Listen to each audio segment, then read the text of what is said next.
Tutorial for CI/CD pipeline using Azure DevOps with repo on GitHub. To begin, we go to our project in Azure DevOps, Pipelines, Builds, click on New and choose New Build Pipeline.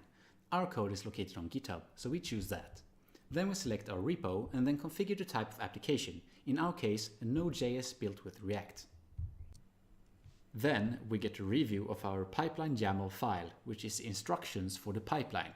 We will use our own predefined file for this tutorial and walk through it.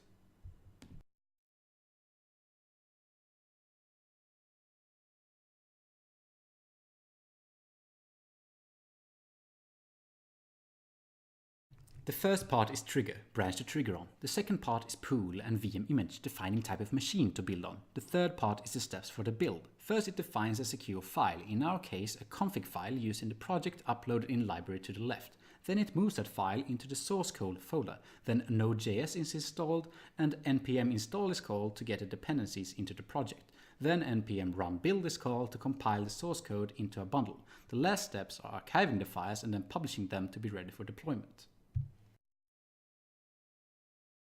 Then we click Save and Run, which will commit the file into the repository. A build agent is assigned, which builds the bundle on a clean machine. We have speeded this up a bit. Once the build is completed, we have the artifacts available from the build, which we can access through artifacts drop. Next we set up the release pipeline. To do this, go to Pipelines, Releases, New Release Pipeline. Then we choose the type of deployment. For this demo, we will use Azure App Service Deployment and apply. Then we give the stage name. A deployment may have many. We will choose production.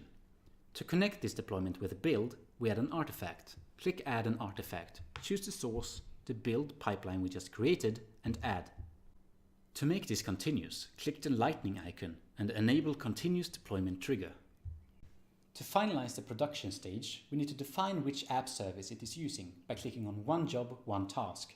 Select your subscription and select the app service, which we have predefined already. Save, OK. Let's see if this works by committing to our repo. You can now see a build being triggered. Let's speed this up again.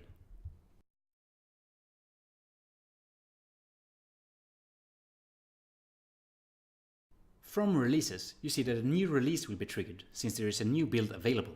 Let's look at its logs.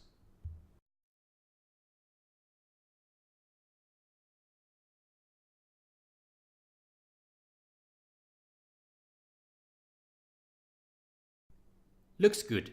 Once the release is finished, you can find the release at the desired app service.